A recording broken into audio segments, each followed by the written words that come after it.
Morning. So we are back on the house build this morning. We're going to balance of the rafters video we'll give you at the back end of this video, but Bobby and Lenny have had a belting good week. We've got the corbel on down both sides of the house. We've got the gables are starting to go up and down, and then I'm going to be working with Wayne today, who you've not yet met, but you'll see him in the roof truss video. We'll give you a proper introduction to him. So me and Wayne are going to try and get the last of the roof trusses on so we can finish that video off and bring that one to you. So see how Wayne's getting on. Morning. Morning, Lee. All right, mate? Yes, not too bad, thanks. All good. Did you pick them fixtures up from Trent? Yeah, I've left them up on the scaffold ready. Sound. I'll go and get them. Hello, mate. Not too bad yourself.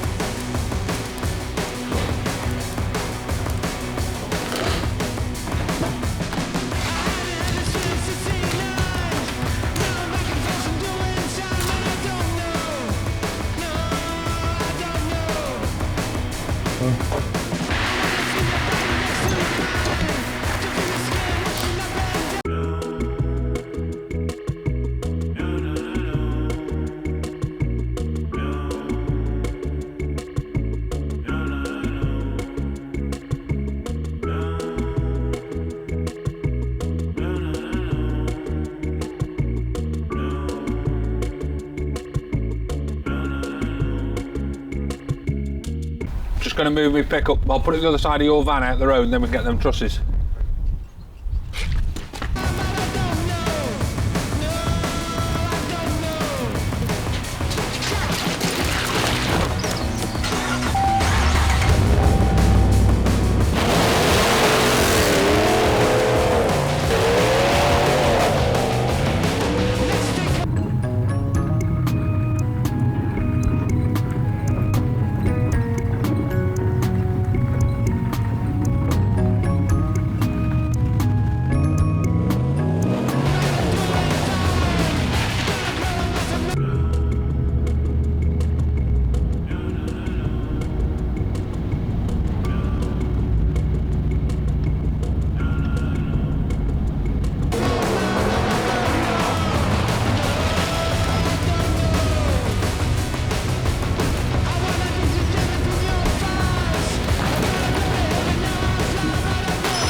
Lee, I need you to sign.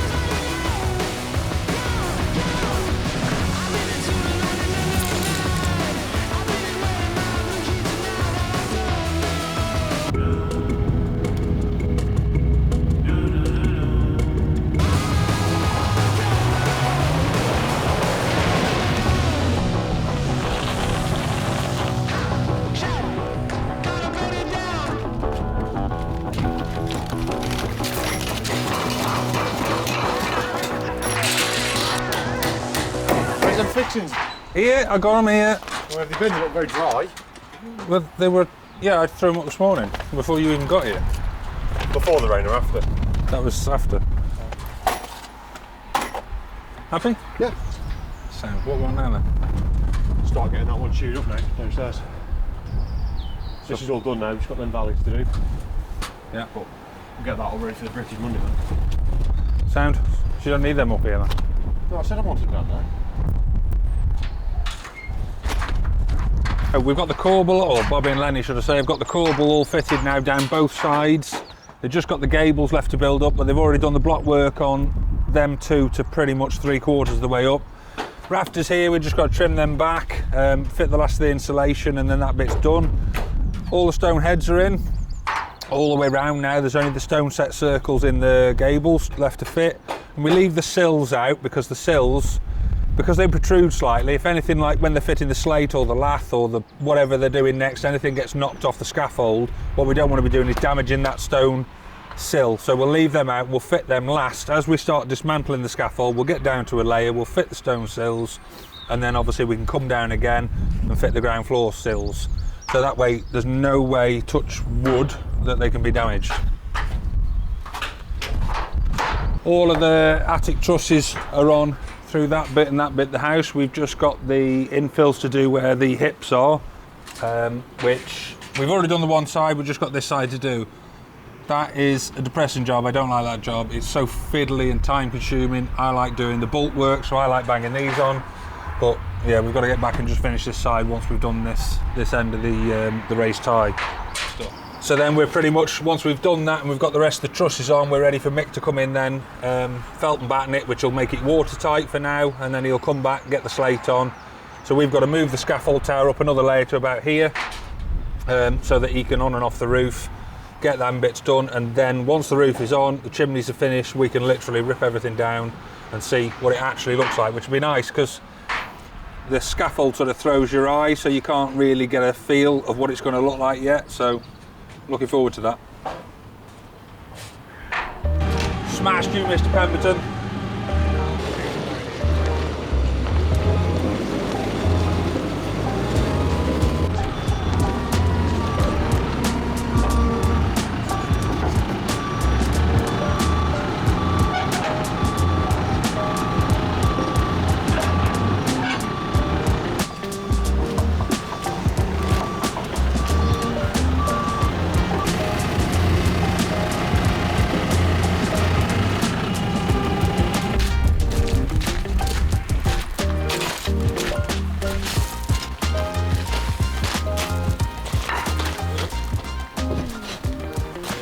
So these are box beams. So you've seen a little bit of the attic trusses that we've already fitted, and the box beam is for the ridge on this end of the house, which creates, or we're trying to create, a vaulted ceiling. So we've got this ridge box beam that there's 3 of them all together. You can have them nailed together at the factory, but we had them individually so that we can move them around a bit easier and nail them together on site. And that'll give us a raised tie. By the time we've put the half trusses on over there, that'll give us this, they meet at this box beam, which is going to have hangers put on in a second by Wayne, and then we set that in, we set the 2 half trusses too, and that gives us the raised tie sort of ridge detail. Bit difficult to fit this one because there's a bit of chicken and egg. You need the block work up to carry the box beam, but then you've got nothing necessarily without putting the half trusses on to hold everything plumb and true and in place, and then can be blocked round afterwards. So we're going to have to put this up, we're going to have to prop it in place, hold everything exactly where we want it to. Bobby and Lenny can come back in, finish all the masonry work round it to hold everything in situ, and then we can carry on and then put the remainder of the half trusses on to finish this end of the building.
Okay, so we need to crack on. The rain is due in this afternoon and I don't want to get my hair wet again. So we're going to crack on with these and we're going to send you guys back to look at the balance of the video on the rafter journey, and then obviously finish off with the montage. So if you like what you've seen, please ring the bell and hit subscribe. Thank you. So then we roll the steel over, and as we roll the steel over, we then put the haunches on. So that's the haunch that we showed you earlier on that's cut.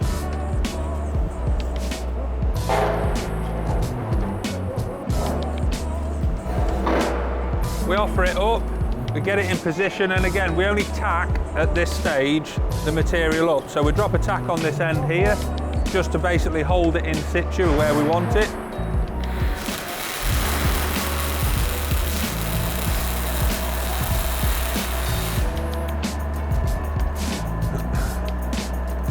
And then what you'll do now is we need it square, so we need it stood up straight, so we check it that way. Drop a tack on the top when that's in situ and where we want it. And then also we need to transfer, so on a piece of steel, that's the web of the steel. So that web is where the strength is, obviously, and then there's a radius inside there, which you can just see. And what we need to do is transfer the pressures through that centre. So you don't want it offset slightly when it's welded, putting too much weight or pressure on the flange. It wants to transfer through the strongest point of the steel. So then we measure to make sure that that is perfectly central, because it's the same section size of material that we've used for the haunch, and then that's where we weld it bang on the centre point. So you can see we've tacked it on. There's a tack at the top, there's a tack on the other side in the bottom, which holds everything exactly where it wants to be. So then we've got an order of obviously welding everything together to make sure things don't move. Because what will happen is that end plate, because there's no heat going into this side, all the heat is on this side, the end plate will curl round. So we only tack it so that once we've welded up the bits we want to weld up, we break the tack, straighten up the end plate, and then finish the complete weld once it's all in situ. So we'll leave these guys to finish off welding up. Obviously all the plain doubles that are done, they need to go through their checking method now before they then head out the workshop and into the paint shop. We'll come back and do another video on the stanchions and the tube bracings and bits and bobs that need fabricating as well. These are just the rafters, so just the pieces that go up and down in the roof and bolt together. We'll also do a separate video as well on welding process. So we'll explain penetration, heat, the materials that we use as in the wire, the gases, what does what, and explain the whole welding process of how that works. But as of now, we'll head back to the office and I'll leave you guys with a workshop and GoPro montage